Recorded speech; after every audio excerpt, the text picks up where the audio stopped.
January 20th, 1969. Inauguration Day for the 37th President of the United States.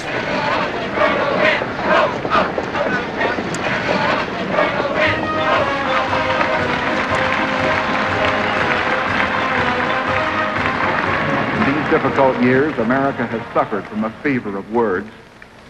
We cannot learn from one another until we stop shouting at one another, until we speak quietly enough so that our words can be heard, as well as our voices.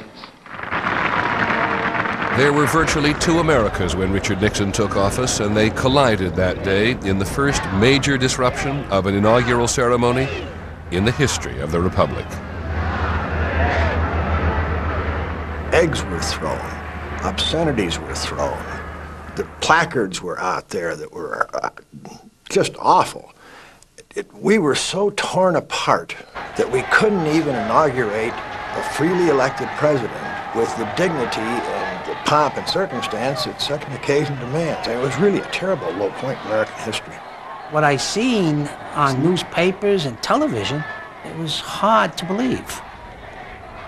Desecration of a flag that I personally fought for and put my life on the line, along with many other people.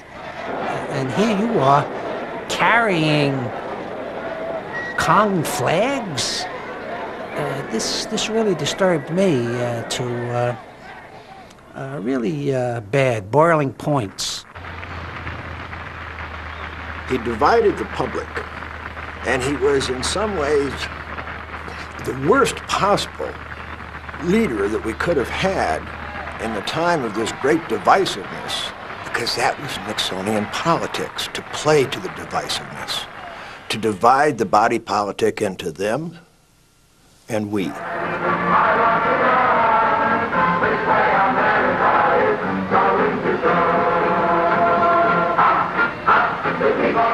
The we in that equation were the people the administration referred to as hard-working, tax-paying, patriotic Americans.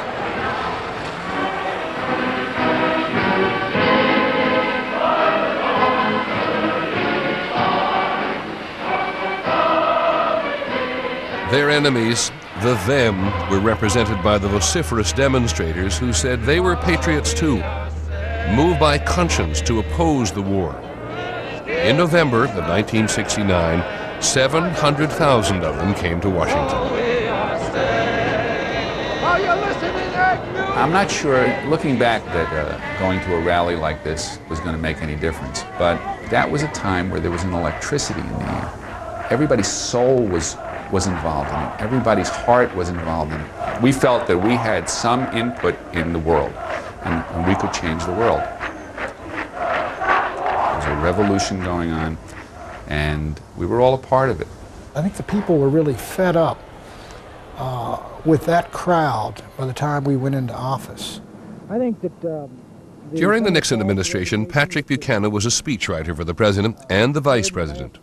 The silent majority was what we call middle America. It looked upon these kids as very privileged.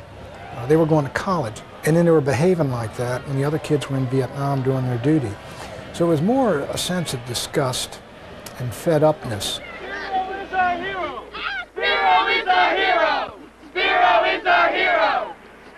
And while the counterculture may have worshipped its rock stars, Vice President Agnew gave middle America a hero of its own. But Agnew's role was the bayonet of the Republican Party and the tribune of the silent majority. Thank you very much. And he played that role extremely well. Thank you very much. The man who had been a joke in 1968, at the end of '69, was the third most admired man in America, behind the president and Billy Graham. A spirit of national masochism prevails, encouraged by an effete core of impudent snobs who characterize themselves as intellectuals. Agnew's speeches delivered to enthusiastic audiences attacked everything from professors, students, and reporters to the counterculture's favorite music and movies. By the late 60s, everything was political. A popular recent movie, I won't name it here because I don't want to promote it, has as its heroes two men who are able to live a carefree life off the proceeds of illegal sales of drugs.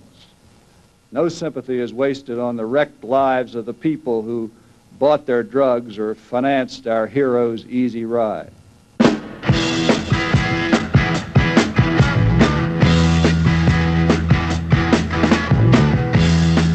One of the big movies in this superheated time became a metaphor for the widening gap between the straight and the hip, the old and the young. Easy Rider. Oh yeah, Easy Rider. Yeah, there we are. Easy Rider. Yeah, well, where do you want to start there? That film was so extraordinarily unlike anything that had gone before. Its sense of really growing out of the culture, not even trying to reflect the culture, but just being the culture. What the hell is this? Troublemakers? That had so much to say about the society, about the becoming a society of two cultures along generational lines and other kinds of lines. Why don't you get a haircut? That it was like getting hit in the gut by a fist.